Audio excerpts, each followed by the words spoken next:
আসসালামু যারা একেবারে কম খরচের মধ্যে কক্সবাজারে থাকতে চান বা কক্সবাজারের হোটেলের সন্ধান চান তাদের জন্য এই ভিডিওটি। মূলত এই যে হোটেলটা দেখছেন এটা একেবারেই নরমাল হোটেল। যারা এ ধরনের নরমাল হোটেলে থাকতে পারবেন একেবারেই নরমাল হোটেলে, যেখানে শুধুমাত্র একটা বেড আর হচ্ছে কম্বল বা একেবারেই যা না থাকলে নাই, এর বাইরে আর কোনো কিছুই নাই।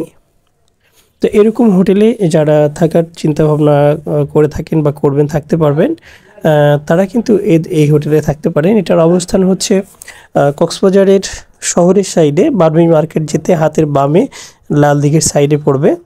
তো এই হোটেলটাতে জনপ্রতি মাত্র 400 থেকে 800 টাকার মধ্যে, সর্বনিম্ন 400 থেকে 800 টাকার মধ্যে থাকতে পারবেন। এবং এখানে আশপাশে খাবারেরও দাম যথেষ্ট কম।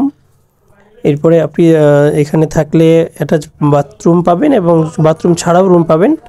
তো আপনারা যদি একান্তই কারো জরুরি প্রয়োজন মনে করে থাকেন যে এখানে থাকতে পারবেন, তাহলে আপনারা এখানে আসতে পারেন। আর যারা হচ্ছে এই ধরনের নর্মাল রুমের সাথে ম্যাচ করতে পারবেন না, তাদের অবশ্যই না আসার জন্য বলা হলো। আমরা একেবারে নর্মাল হোটেল, এটা একেবারে একটা হোটেল ঠিক না, এটা বোর্ডিং টাইপের একটা জায়গা। আপনি যদি ম্যানেজ করে থাকতে পারেন তাহলে এখানে আসতে পারেন, আর না হলে আপনি অবশ্যই এটা অ্যাভয়েড করবেন। ধন্যবাদ।